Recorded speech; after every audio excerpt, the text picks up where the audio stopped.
To another webinar with Outschool here. We are so lucky today to be joined by a few of our talented and thoughtful Outschool teachers who offer classes to educate kids on a variety of culturally relevant topics. And so many of you may be wondering why we chose this topic. As you can imagine, with kids and students from all over the world, much less just different parts of our own country, we have many different cultures represented, and it's been something that we see our users raising concerns about. And so during our live panel webinar, Jade Weatherington, Christy Knockleby, and Doron Vergun will join us to talk about the classes that they teach and how they help kids learn more about cultures in a way that's honest and respectful. And clearly we cannot cover every culture or even everybody's individual perspectives of a specific culture, but we're just hoping to get some tips and advice from our teachers on their best practices and learn from their experiences, because they do teach these culturally relevant topics. And so we'll start by talking to them. And then if at any time you guys have questions or need clarification on anything, please use the Q&A or the chat. The Q&A is a little bit easier to kind of keep track of, so I appreciate if you use that one, but we will do our best to answer all of them. And Julie, of course, is here with me as well, like usual, and she'll be helping us facilitate and kind of directing some of those questions. So if you type in a question, she might be answering it that way as well. All right, so let's get started. I'd like to start by asking our panelists just to introduce themselves, and when you do so, who you are, maybe how long you've been with Outschool, and then what classes do you teach that are relevant to the topic that we're talking about today. So I'm going to have Christy start.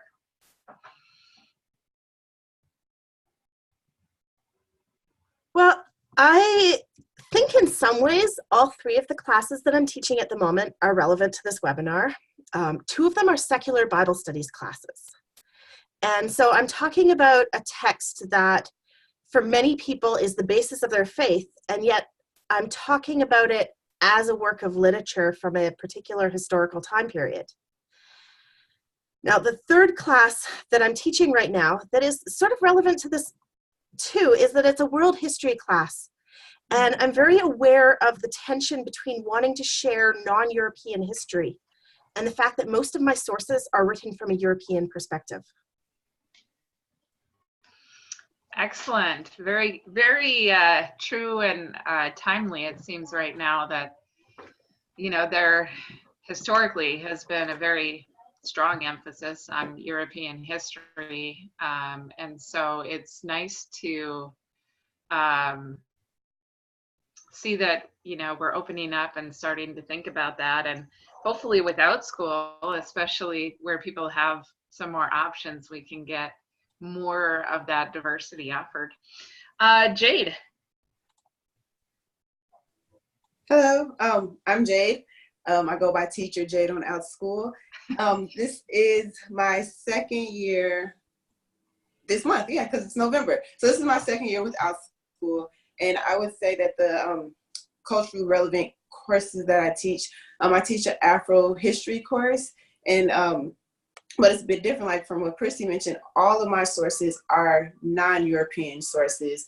So the focus is teaching history from the perspective of the person whose story is being told, if that makes sense. So making sure that it's not just the European idea about what happened. And I really have to explain that to parents before they sign their children. I'm like, I just want you to be aware that I will be talking about colonization. I'll be changing the way your children are using language and terminology. We're not going to refer to people in Africa as slaves because they were people.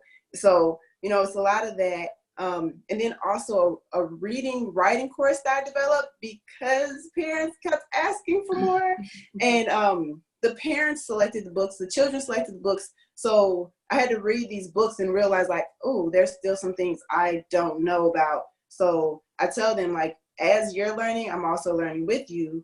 So it'd probably be like those two courses, my Afro history class and then my Afro lit class. I had that one also. And then just my regular book club essay writing class that has all these diverse books.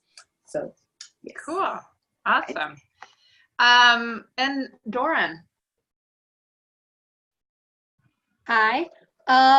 I think, so for me, it's a unique experience because I teach, the main classes I teach right now are Hebrew reading is probably my biggest. I also teach modern Hebrew language, which is different than biblical Hebrew, worth noting. Modern Hebrew language, as well as secular classes about Jewish holidays. So kind of for the perspective of a non-Jewish person or Jewish people, what are the observances and traditions and stories and things linked to Jewish holidays.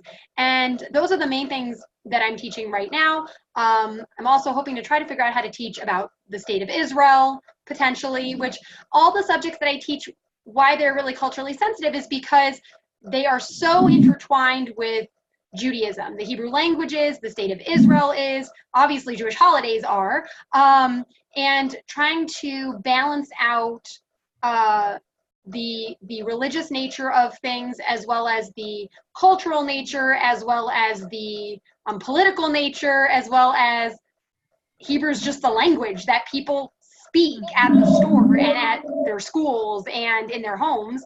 And how do we balance that all out? And my perspective is also because, I happen to be Jewish. And so as a minority, as having a child who does Outschool classes that I have, who's very young, so has not done a lot of them, I have a child who gets kind of the other side of things as well, where he may attend a class, like he's almost 5. He might attend one all about the month of December. And that month is going to be filled with a lot of information about Christmas. And we don't celebrate that. And how does that come back? Or how does how does that, so I get it on the back end too as a parent of a minority child, of how does that come, as well as the fact that my son is adopted and he's African American. So I get it on that side too, this assumption, those cultural assumptions about culture, and that, oh, this is an African American child, must come from an African American family or an African American background, and he does not. So I get it on a lot of elements. And I think it plays in so many classes. And I'm hoping maybe Jade will at some point offer Afro history for younger students, because I would sign my kid up for it. Right now, that's exactly what I want, something for him. So please, maybe at some point when you have some time. No pressure, Jade. No pressure, but when you have a little time.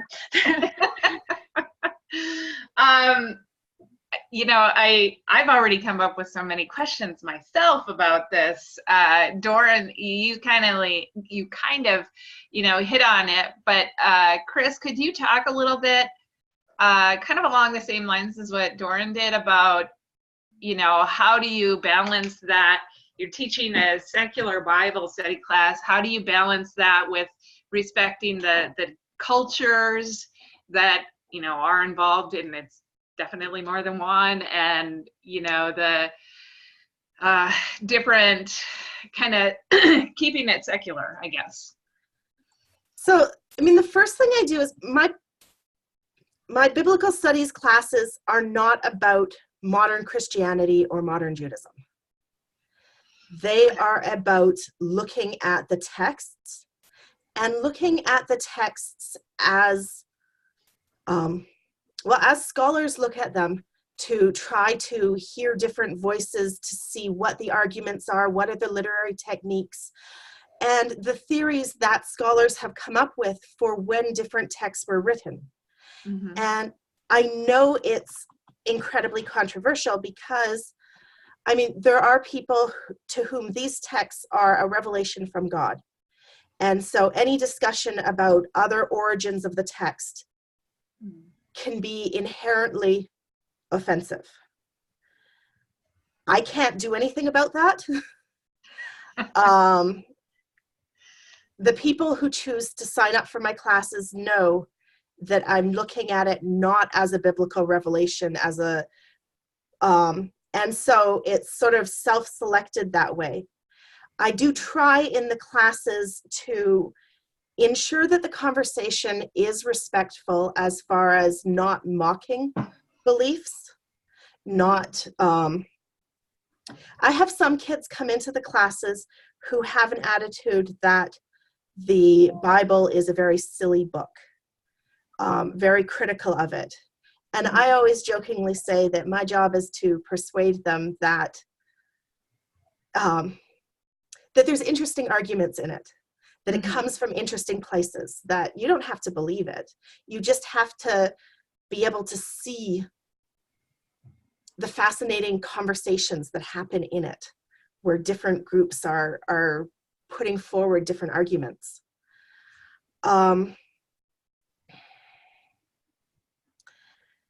So, like, because the topic is so controversial in some ways, I think I'm less likely to have people sort of accidentally stumble into it. Like Doron mentioned, the idea that her child could be in a class where they just sort of assume that everyone celebrates Christmas. Well, I think people coming into my classes pretty much know that I am taking for granted that idea that the Bible was not written divinely inspired, that it was written by humans. And so your description is Clear on that. Clear enough that that's not up for argument, right? Yeah. Okay. Okay. I know people, I have a lot of respect for people with different beliefs, and that's fine, but this is what I teach. This is based off of it's based off of things I learned at university and reading since. A lot of the scholars that I read are people of faith that have a deep religious view, but I'm still presenting the information as a project of learning about a different group's religious beliefs. We're trying to learn about the religious beliefs of the ancient Israelite people in certain time periods. So it's not about, do they share these beliefs? It's not about trying to convert anyone to these beliefs. It's trying to hear them. Just hear these beliefs from that time period. Right. And Jade, I wanted to follow up with you too. You said that you did some studying or people requested things that maybe you weren't quite as familiar with. When you're doing that, how do you make sure you're getting a legitimate source, especially like with cultures and diversity? I mean, there's all kinds of different opinions that sometimes seem like they're authoritative. So how do you figure out what would be good sources to use? Yeah, so for myself, like one book that I'm like thinking about in particular, actually, Dragon's Gate was one of the books that was selected, and it's about a Chinese immigrant. And as I was reading the book to see, I'm like, okay, can I fit this book into the class? I realized, I'm like, I don't know anything about the California Gold Rush. I don't know anything about these mountains. I didn't know anything about that time period because I never studied it. I never learned about it. So I did some research. I started reading books. I reached out to my network of teachers and asked, like, is there anyone who feels like they're an expert in this area? So when I present information to the learners, I'm not just making stuff up or going off of what I know. And anytime I teach anything that has to do with history, I try to teach it from a very unbiased standpoint, which is difficult because it's everybody's point of view, everyone's perspective who says, we think this is what happened. This might be what happened. If it's not if it's not a firsthand source, then it's just people put the pieces together. And I always try to remind the students, like, this is what I tell myself. And I tell my daughter the same thing, which kind of like ruins a lot of stuff because she always asks me why. But I tell them, like, don't believe everything I tell you. do your own research. So even if I tell you this, I don't want you to think that I'm the expert on this topic. Even if I'm telling you I'm the expert on this topic, I don't want you to believe me, because you're not going to learn how to think for yourself. Like for me with history, it's all about becoming a critical thinker. So when I say I ruined the relationship with my daughter, no matter what I tell her, she wants to debate it and determine if I'm right or if I'm wrong. So I just kind of go into the classes telling them that, and still thinking that same way about myself. Like with the Dragon's Gate book, that it was just for me. I was just like, how come I didn't know any of this stuff? So for me, I went and did my research, and I saw different stories, and there wasn't a lot of information. So that's when I reached out to my network, like, hey, does anybody have anything else that I can use to discuss this topic? And just yesterday we had the book club meeting, and the book that we read was Number the Stars. And one of the kids, he like totally dominated the conversation. I'm like, yeah, tell me more. I'm like, because I'm interested too. I'm like, I'm a learner as well. So it's just making sure that the students, like learners, understand that I'm going to be learning with you. I don't want you to think I'm the expert. And then they get to teach me stuff too, and they get really excited when they get to do that. So I learn as much as I can beforehand, and then I still learn as we're going. Yeah, I like that. I mean, none of us can be an expert on everything, but it's important to have a strong enough foundation to be able to teach it, and then also, have a pretty good inkling if somebody's going down a road that you're like, I don't think that happened. So yeah, certainly all of us are learning as we go. So the next question I'd like to ask is, what are some important considerations to keep in mind when you're teaching a class about a culture or a group of people that is different from your own, or even different from the kids' belief? But yeah, I'll let you answer that one first, and I might expound on it. So what are some important considerations as you teach about different cultures and peoples? Like, what do you have to keep in mind as you do that? Doron, can I have you? Yeah, I was going to say, I think for me, the biggest issue is neutrality. I think is the hardest. Again, Jade was kind of touching on this, and Christy also, that idea of coming with as little bias as you can, making bias clear in certain material. And I think it's also important to try to be neutral. So like when I was talking when I introduced that I teach Hebrew, modern Hebrew is different than biblical Hebrew, but it's still inextricably linked with Judaism. It's like Latin and Catholicism, or Sanskrit and Hinduism.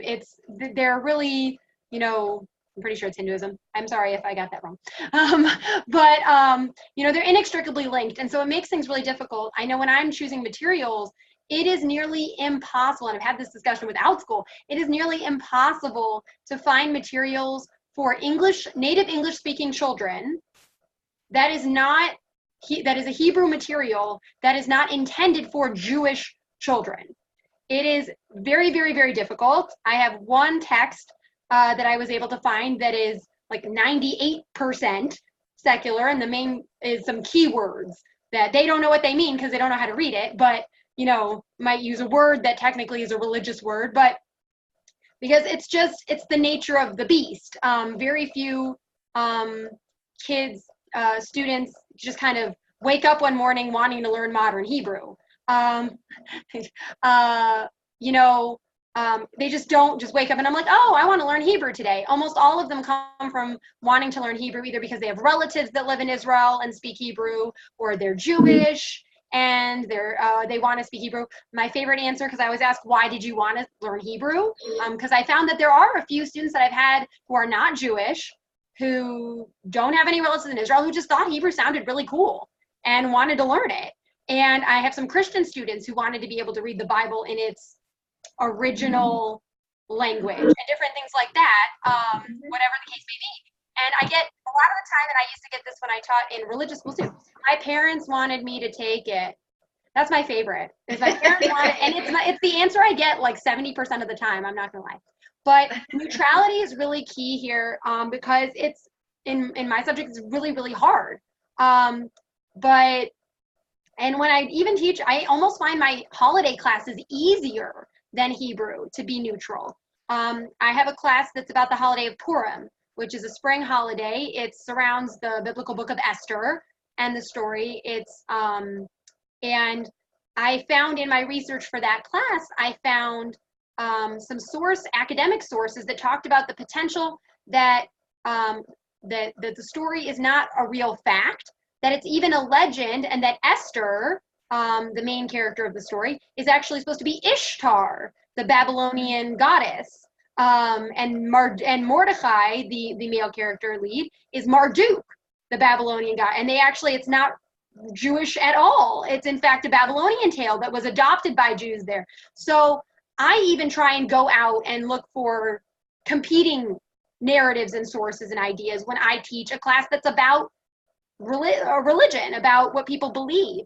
And I think, Christy talked about this. I think it's really important with neutrality and acceptance, I think, is one of the other things. When we teach a class, if you teach a class about rock and roll, and you say, well, I think Elvis was the king of rock and roll, bar none, right? There may be people who say, no, I disagree with you. I don't think it's Elvis. I think it's someone else. Or say the Beatles is the greatest band ever. And some people say, no, the Beatles aren't the greatest, whatever it may be. The idea being they can feel passionate about it, but it's not like what Christy said. It's not when you say talk about religion, it's an even deeper. So I think neutrality is important, and being really prepared for anything, I think, is important. I get asked things that catch me off guard, and then I replay it in my mind for the next 10 hours. Did I answer that appropriately? Is Outschool going to call me yelling at me because the kid said, do you believe in God? And I went kind of off the cuff, yeah, and it was because I was thinking of something else, and then all of a sudden, worry about it, or are you Jewish? And so I think it's important to kind of see that, and just be as neutral as you can with whatever you're teaching. I think is important. How about you, Jade? What are some important considerations to keep in mind when teaching classes like this to kids? I would say the one thing I always try to set the expectations before the class begins, while the class is going, and just being really mindful. That's my thing. You have to be mindful of one another. When I first brought the Afro history class to Outschool, again, it was because of requests. So I had to sit down and determine, okay, this is material that I already teach my daughter. So how can I turn it into a class and still make it engaging so they're enjoying it? It's not just me lecturing and talking at them and giving them all this information. So a big part of the class is making them, I don't want to say making them, but assigning. I assign them tasks to do or assignments to complete. So if I discuss a certain thing in history, I'm like, now your job is to go out and find more information, and then you have to represent it to us. So everybody in that class becomes the teacher.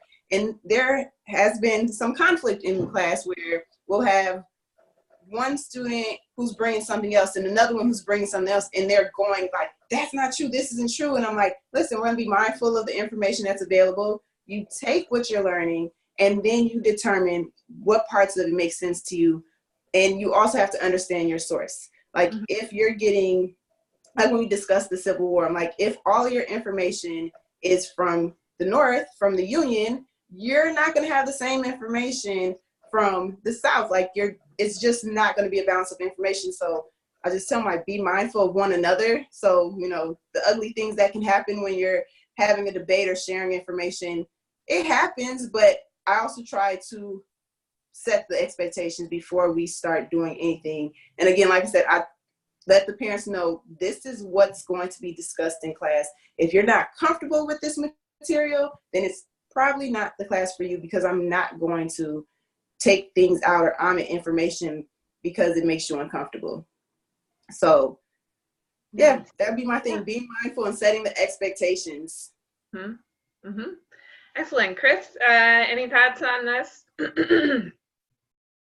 We're getting a lot of questions, so we're going to dive into those soon. As Doron said, presenting alternative views, not alternative out there crazy views, but within mainstream scholarship views, presenting multiple, and showing that there is debate even within scholars where there is. Not creating debate on something that's agreed upon, but acknowledging the differences. I do joke with the students sometimes that, you know, everything I say about this could be wrong, because this is, you know, 10 years ago, people argued this point, and now they're arguing this point. And, you know, we try to keep up. I try to present the most up to date, but yeah, that whole idea that history never changes. No. It changes all the time. Yeah. The other thing is to make sure to listen to the kids and find out where they are, because sometimes things will have different meaning depending on what background knowledge they attach to things. So often kids will come into a class with some idea. I mean, in my classes, when we're talking about the Bible, it will be around, kids might come in with some idea about what they think Christians believe or what they think God is. So I have to really be careful to define what we're looking at with a particular text. Just being aware that we come at things sort of with a whole bunch of baggage of our own. And the kids come at things with a whole bunch of baggage. So saying, okay, just put those ideas on hold for a second.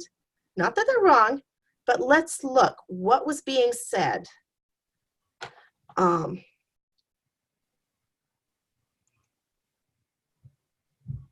just be open to those different ideas. Being open to them and realizing how they may make something that you say sound different than you're saying it. Oh, yes. Yeah. Mm-hmm. Yeah, I think Christy, she's kind of hitting the nail on the head. I think as those of us who also homeschool children and we're teaching children they're homeschooled, I think it's, many of them are homeschooled, I think it's essential. Right now, I just finished reading Little House on the Prairie with my son.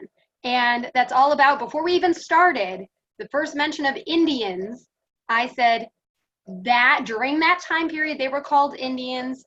They're now Native Americans, whether that's the preferred by them, I'm not sure. But I said, you know, all of these things, when we got to Columbus Day, we talked about, you know, we celebrate it, but other people believe it should be Indigenous Peoples Day.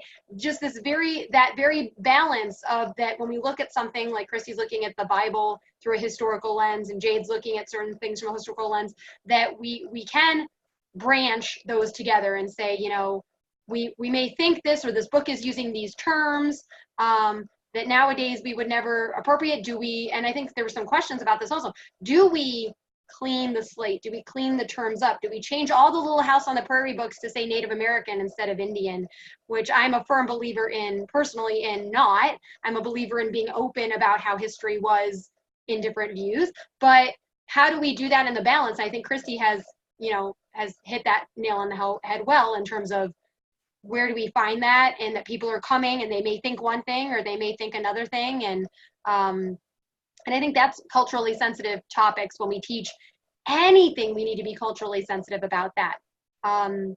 Look, Halloween just happened, and there were lots of things on the Facebook page and things about, are you dressing up for your class for Halloween? Are you doing something, even if it's not a Halloween class? We don't celebrate Halloween. So it would be assumed, if you asked 100 Jews if they celebrate Halloween, 99, if not 100, would tell you they do.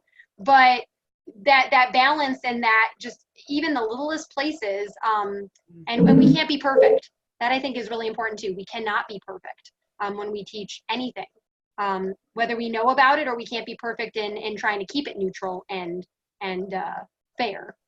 So. Yeah, and I think that, go ahead, Chris. I just wanted to jump in with that topic of Little House on the Prairie books, if I may, because I encourage kids to read a lot of books from the older perspective that do have colonial or imperialistic perspective in it. But at the same time, I think we have to be cautious about that, because, well, my kid might just be able to read it and say, oh, that's just how they thought that day. It would be harder for some kids. And if I think I wouldn't want to tell a Native child that they have to just read it and know that it's just how they spoke that day. And like, we kind of make excuses for it, but it's a book in which the main character's mother is horribly racist, and she still loves her mother, and there's no criticism of the mother for that. And so for a child hearing it, it's going to be so much harder than it is for adults. So how, let's say you were teaching Little House on the Prairie, how would you address that?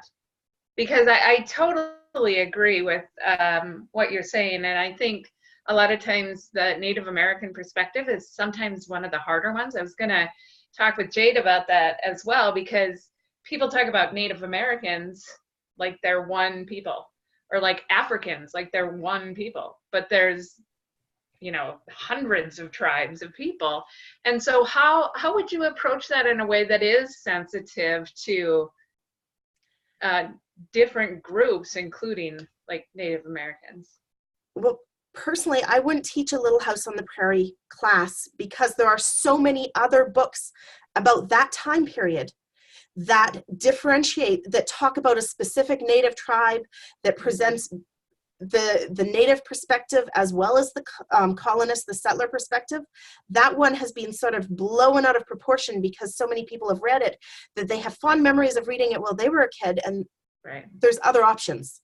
There's better options.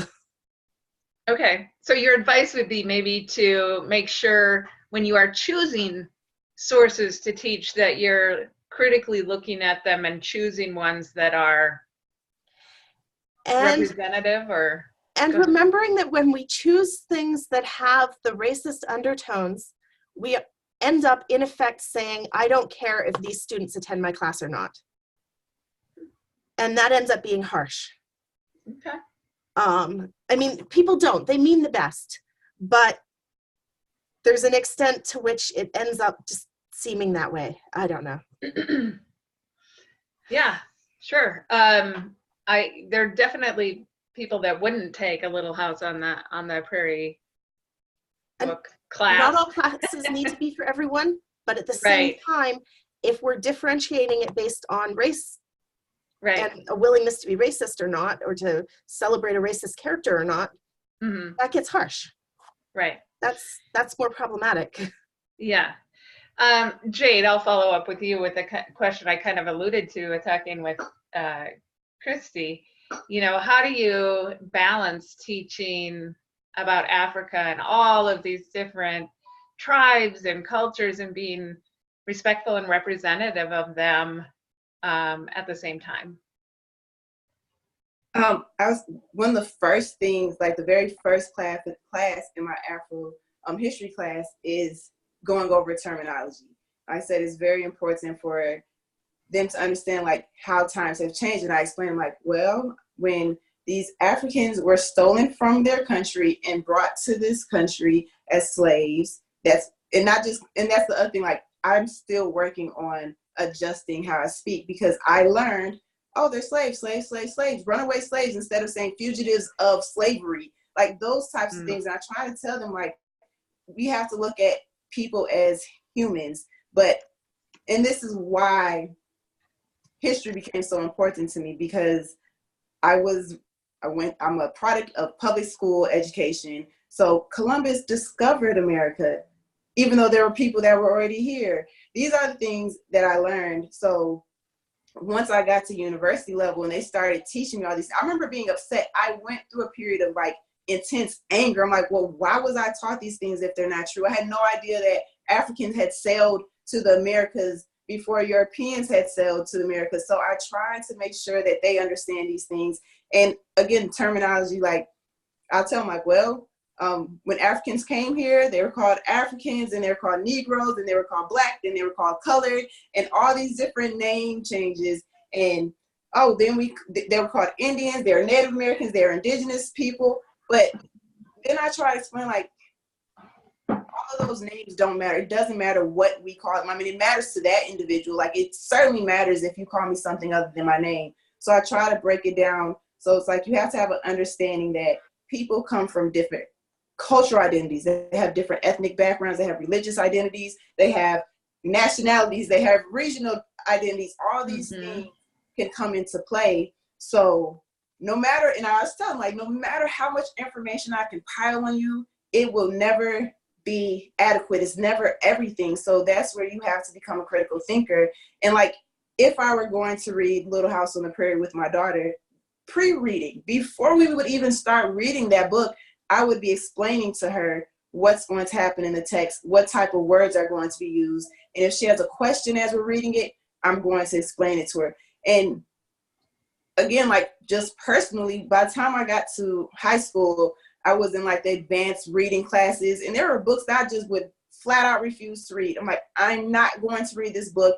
The context of the book has nothing to do with anything that I experienced. And then also being the only Black face in the class, if it had racism in it, then I had to become the answer for all Black people. And I'm like, yeah, sorry, I'm not going to do that. So and that's why with my book club classes, I let the parents and the students choose the books. Like, I want you guys to choose a book. I want to know what you like to read. And then, like I said, there's always one kid who's an expert on something. And I'm like, well, share. You have the knowledge, especially if it's your culture too.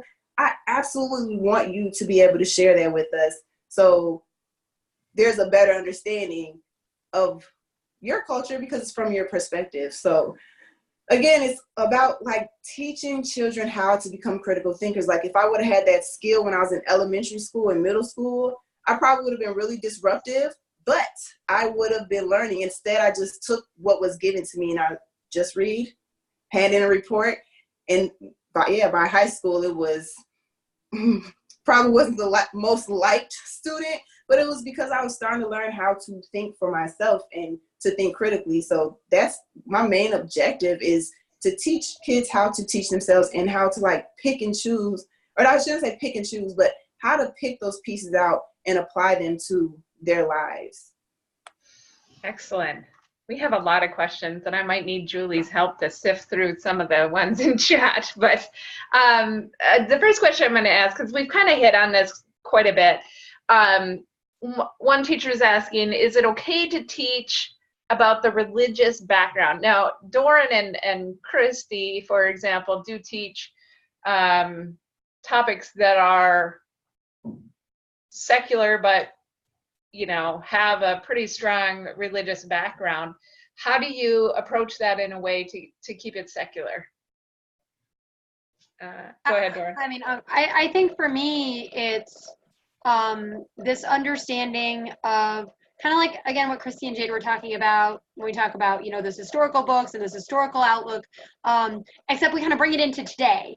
I have to go back and say, well, historically, the people who spoke Hebrew were Israelites, were people that eventually, through historical change, and whether the stories are coming from history itself or the stories are coming from divine concept, became the Jewish people. So there's a link there. It's like trying to teach Latin, which I think might be easier than trying to do with Hebrew, but trying to teach Latin and totally take out Catholicism or totally take out the Romans, and try to teach it.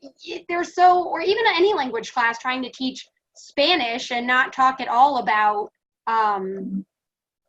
anybody who speaks Spanish. It's a language and it's spoken, but who speaks it, And I think that trying to figure out how to balance it, it's very, very difficult.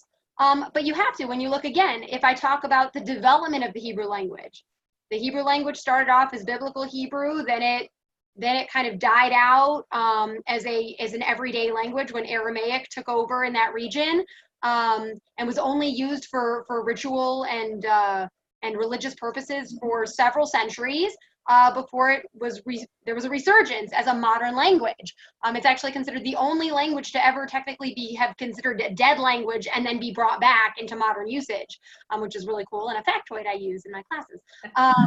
But one of those things is, so it's really impossible if I just talk about the language, the development of the language.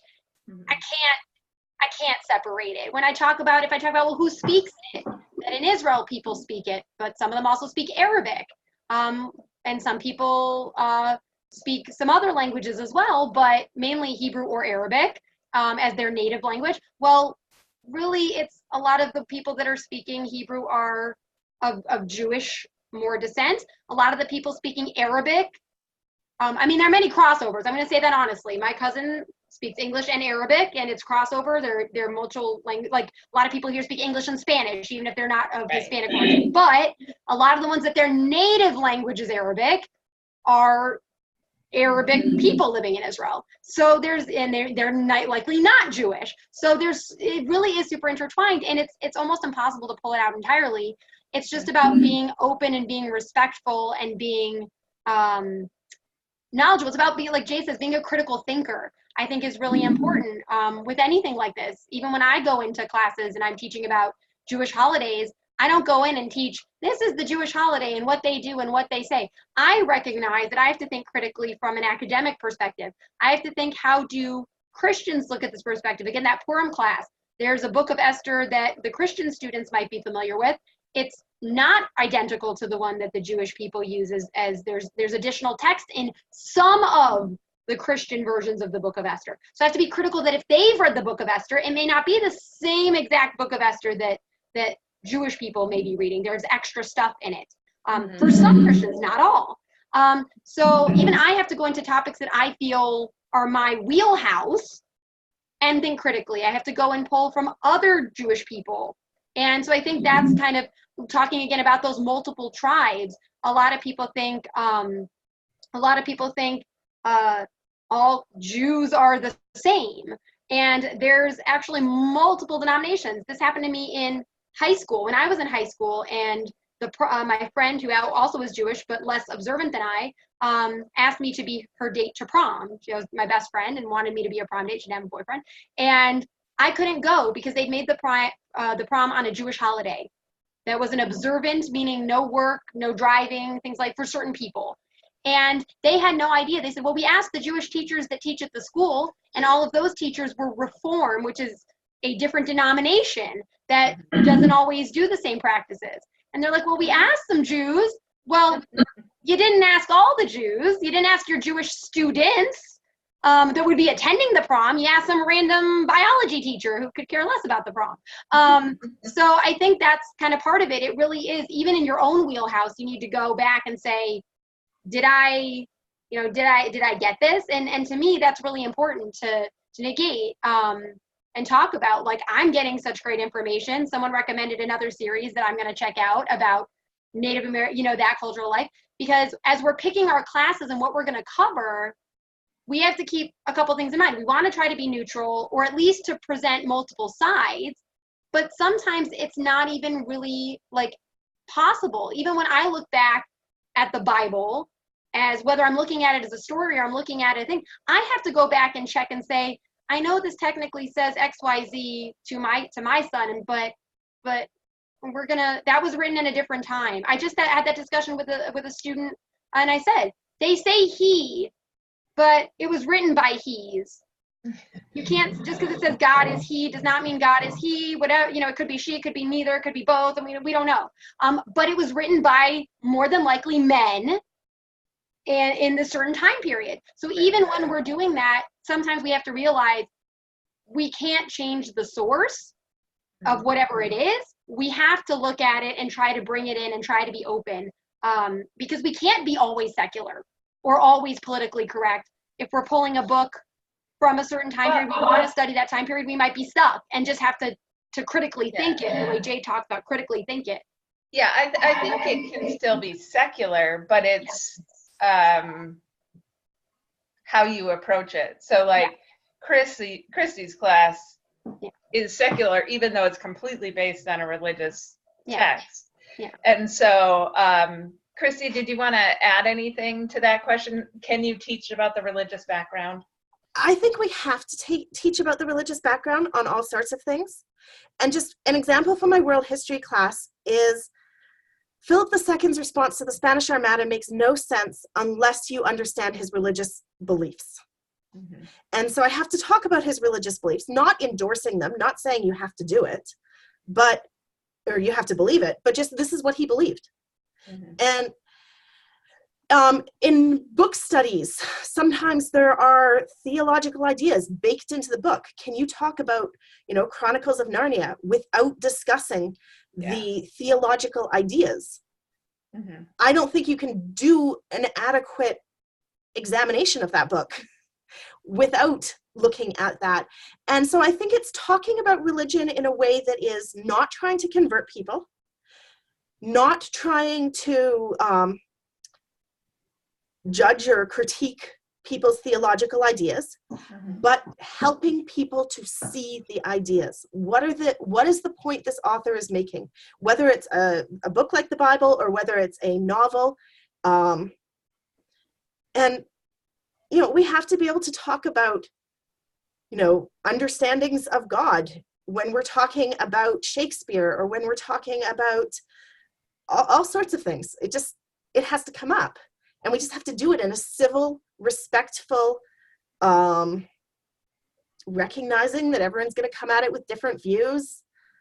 Talk about what an author says, not about what the truth is about these topics, because we can't get to a religious truth here. Right. We can just talk about this point of view and this point of view. Yeah. And that's like, I teach social studies, U.S. history in general. You can't completely cut out religion because it is the driving force behind so many things that happen, or societal changes or whatever it is.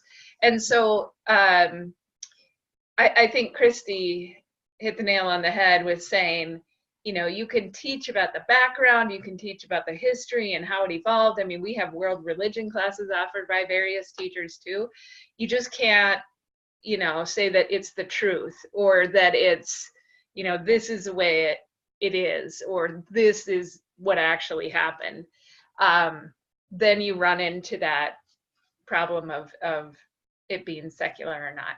All right, we have a ton of questions here. So going back to the resources, how do you guys pull your resources? Do you try to make sure you get the multiple perspectives, especially Jade? Do you want to make sure you have a European and non-European source to make sure that it's unbiased or shows both sides?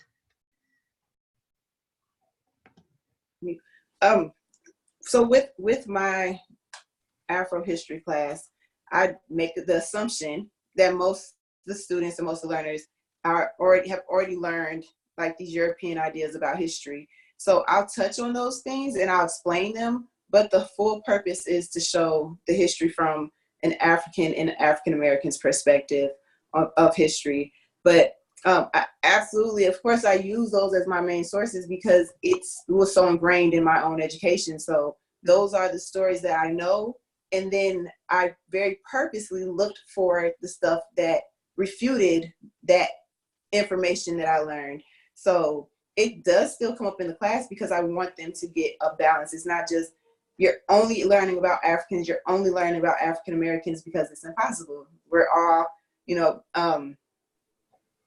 it's just, you can't separate all these different groups of people. So my sources come from a lot of my own education, educating myself. And I think somebody put that in there, like being always learning, constantly learning. Like I have a stack of books right now that I'm still reading. So making sure that I'm providing the information, like again, I say, try to be unbiased and give them both perspectives, both sides, and then let them kind of piece the rest of those parts together. Mm-hmm. I'm going to piggyback on that with another question. We can come back to the first question again about that, but there's a teacher who asked, how do you feel about having your young scholars being taught information that might be in direct conflict with how European history has been narrated, or has narrated, I should say, African history? I don't know if it's much of a feeling. It's just, this is what I'm going to teach, because I want to make sure that my child or anybody who comes to my class is getting they're not getting a skewed perspective. And like I said, a lot of it comes back to terminology. And like one of the biggest issues I saw, like I pulled my daughter out of school. I worked in the public school system, and I was going to be a social studies middle school teacher until I was told that there was things that I would not be allowed to teach in my classroom. And that was when I was just like, oh, I'm not going to do the same disservice to these children that was done to me. So a lot of it is, for me, is like terminology, the words we use. And there's always some posts, like I'm in all the little homeschool Facebook groups and stuff, the homeschool ones, and there's always a post in there about how some new textbook has came out and now they're changing slavery. Oh, it wasn't slavery, it was indentured servitude. That's not exactly what it was. Or like explaining, I'll ask my students a question like, what does it mean to be civilized? What does it mean to be a savage? Like define those words, and then we'll dig into it. I'm like, okay, so if you're telling me that someone who's civilized has a home, they have a government, and then we'll go and like, I'll show them pictures, they had a home, they had a government. So does it make sense that we're reading a text where these people are being called savages? So now they're like, huh, you know, they're kind of that look, the same look that came across my face, like, oh, I didn't think about it. So it's teaching them how to find that information as well. Because like I told them, like, I'm still learning. I'm like, there's so much stuff. I mean, I learn a ton of stuff every single day. And also because I teach my essay writing classes, like if I have 100 students and they're all writing an essay each week, I'm learning about 100 new things. So Wow. just constantly learning and then piling it back on them. All right. So I just want to add, like, for Outschool classes, we do expect teachers to show multiple perspectives.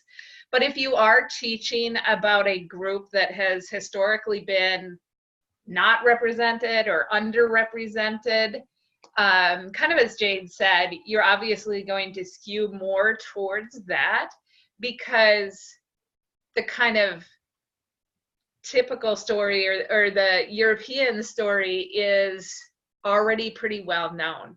So like Columbus, if you're teaching Columbus, you know, he discovered America in 1492 or whatever, but you can focus on the Native American perspective and the consequences to their tribes more so than, you know, what the traditional narrative is. So it was Rachel that asked that question. I would certainly say, yeah, teach something that's in direct conflict to European history. You might want to put them side by side and say, this is what the Europeans have historically said, but this is, you know, the other side, and certainly spend more time on that because that's kind of the objective of a class on African history. Chris, how about you? Where do you get your sources? Do you try to make sure you have various sources? Of course. So I spend a lot of time browsing the academic journals online and reading all different scholars on whichever story I'm going to teach next week. I do a preliminary before I list the class, but then I'm constantly in between the classes reviewing and learning more from other sources. So it tends to be, mainly I go for the academic sources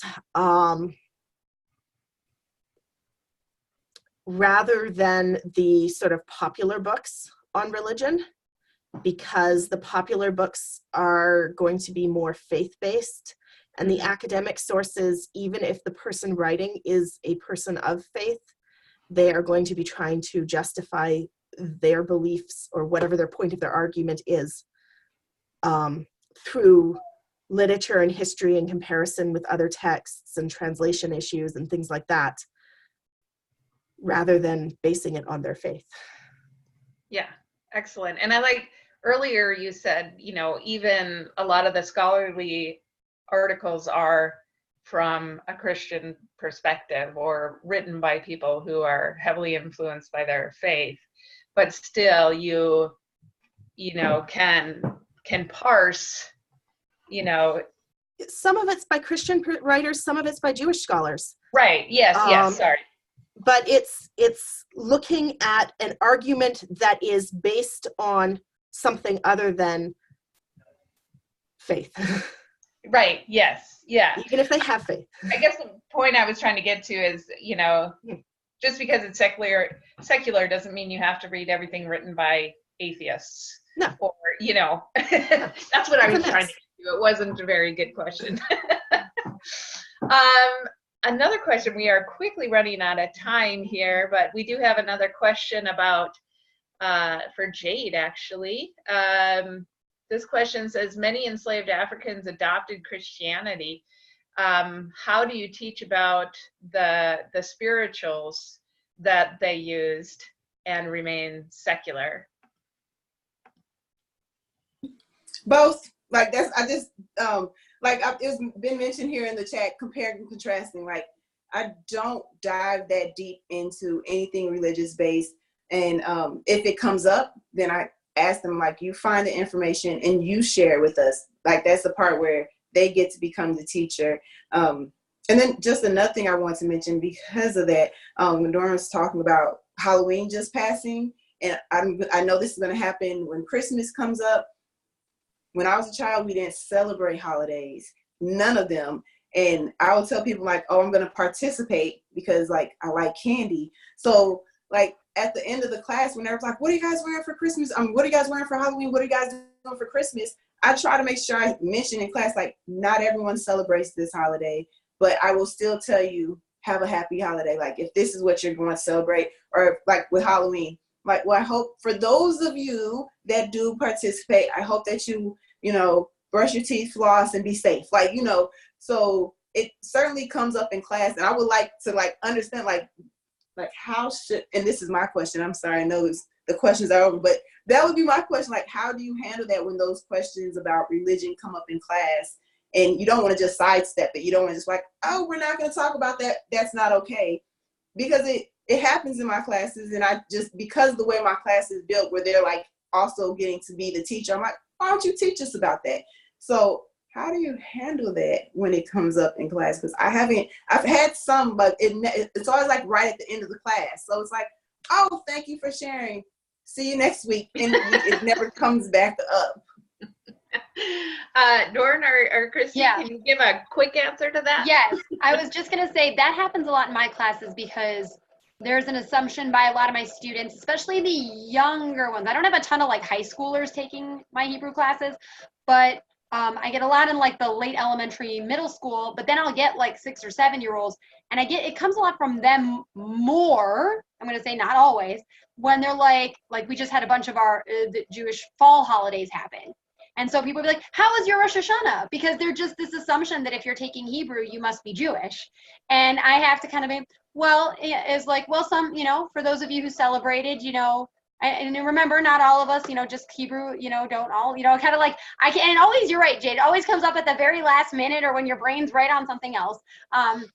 Trying to make that clear that, just because a topic is linked, just like with Christy, maybe, just because they're taking a secular Bible studies class doesn't mean they're not religious. Just because you're taking Afro history doesn't mean you're African American. It may be or it may not be. I don't know. So I really try to say, everyone's coming into my classes, and I have kids who take my holiday classes. You think maybe they're the kids, these are for non-Jews. It's kind of my perspective. It's assumed you don't know more than maybe Hanukkah is 8 days long and you get presents, and it's in December usually. That you may not know more than that is my assumption, but I get kids coming in who are Jewish, who then share what they're doing. And then again, trying to balance it there. Just because you say, on Hanukkah or you're supposed to, or, so that's, I think, that idea, and keeping that balance. And I think none of us, again, like I said before, none of us can be perfect. It's just important to use those critical thinking skills when you're approaching a class, when you're approaching a text, when you're approaching a teacher, just to be open about that. I wouldn't at all be offended if I was teaching a class. Like, I was not at all offended by learning all this stuff about Little House on the Prairie. I personally, and finding another book, I'm thrilled about it. I'm gonna go look it up. But I also, from my perspective, say that my goal with my son when I read it is to be a critical thinker when we read it. We don't We don't say, oh, it's okay what Ma did. That's Right. okay. You know, we talk about why did they do this? Why is it not true? Why are they not savages?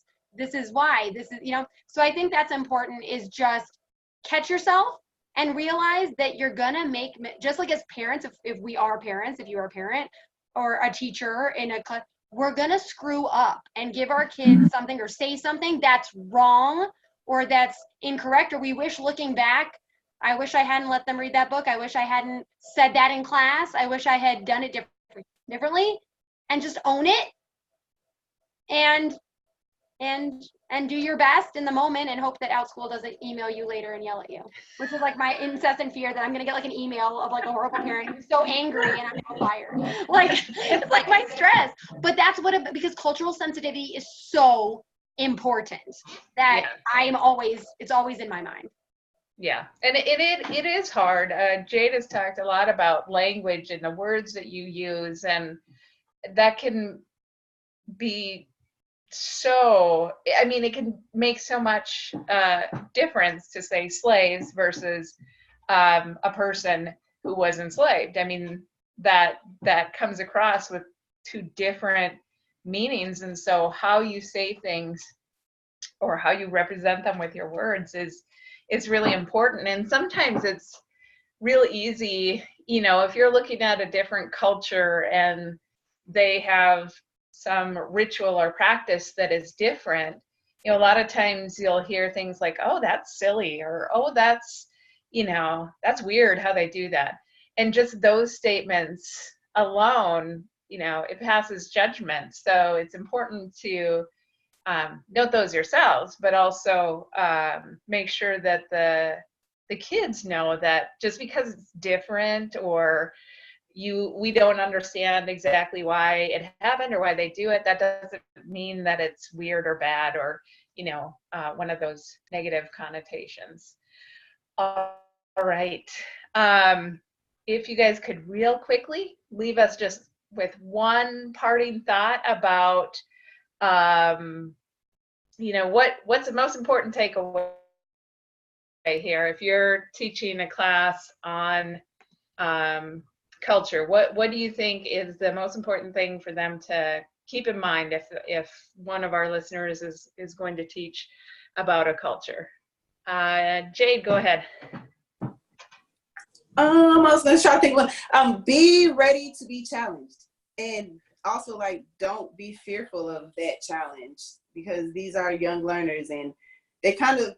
I always think like I said, I always tell them like I don't know everything, but they look at us and expect us to know everything. And when you're honest with them and tell them I don't know, but I can look into it for you. So being willing to be honest and also being ready to get thrown off your ball every now and then. It happens. Yeah, nice. It is so true. It's so much better to say I don't know and go figure it out than to try make it up and then the kid figures out you're wrong or something like that. Yes. Chris, how about you? Last parting words of advice. I was just gonna say, and we've said this a few times, don't make assumptions, don't make broad characterizations.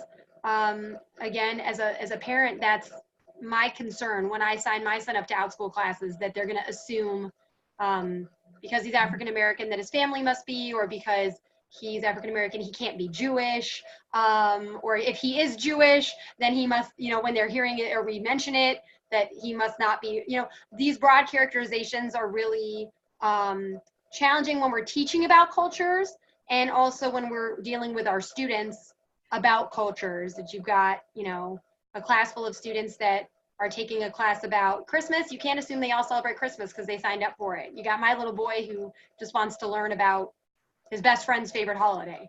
And so, you know, to just try to avoid those things and be willing to ask and educate yourself. If I was ever planning to teach a class about something that's not my natural wheelhouse, if I wanted to go teach, you know, even something similar about maybe the African American Jewish experience or the Ethiopian Jewish experience, I would immediately head to the first academic scholar I could find, the first comrade or colleague I could find, and say, hey, help, You know, try to be as honest as I can be, is important.